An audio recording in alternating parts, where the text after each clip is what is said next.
রোজা রেখেছি তাদের ব্যাপারে কথা বলছেন।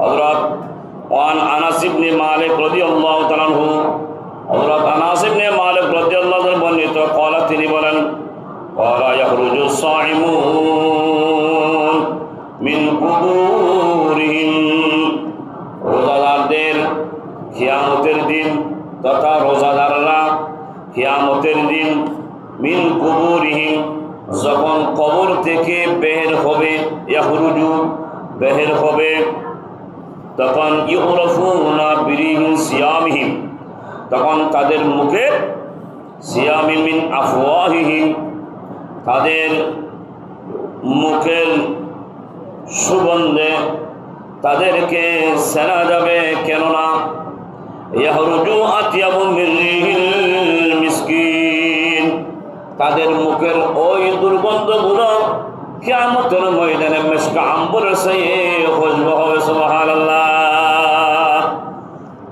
তাহলে মুখের দুর্গন্ধ কবর যখন উত্তোলন করবে, আমার রাসূল বলতেছে তাদের দুর্গন্ধগুলো মিশক আম্বরের চেয়ে খুশবে পরিণত হবে। সুবহানাল্লাহ।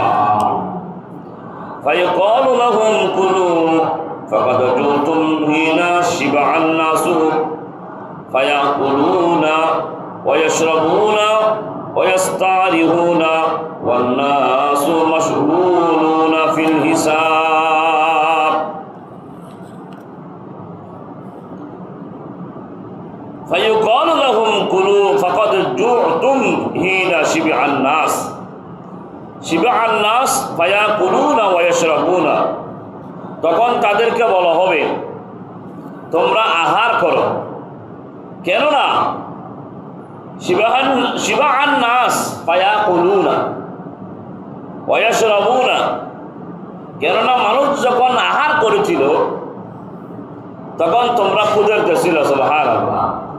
কিয়ামতের ময়দানে যারা রোজাদার তাদেরকে আল্লাহ আহার করার জন্য বলবে, কেননা যখন মানুষ আহার করেছিল তখন তোমরা আহারটা করেনি, আমাকে মেনেছো, আমার কোরআনকে মেনেছো, আমার হাবিবকে মেনেছো। সুবহানাল্লাহ।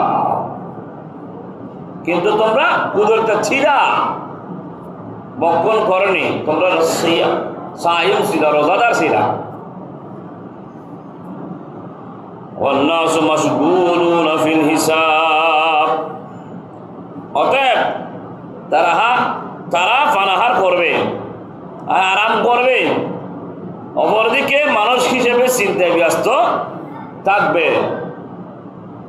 তারা ব্যস্ত থাকবে চিন্তায়। কারণ একটা প্রশ্ন, আল্লাহ যারা রোজা রেখেছে তাদেরকে আহার করাবে, জান্নাতি নিয়ামতের খানা ভক্ষণ করাবে। যারা দুনিয়ার মধ্যে খেয়েছে, যারা বেরোজাদার, যারা রোজা রাখেননি, তাদের তখন ওই দিন চিন্তা করবে, তারা একে অপরের দিকে থেকে ব্যস্ত থাকবে, কি করলাম কি করলাম। এখন সুতরাং সে আফসোস করলে তখন আর আসবে না। যখন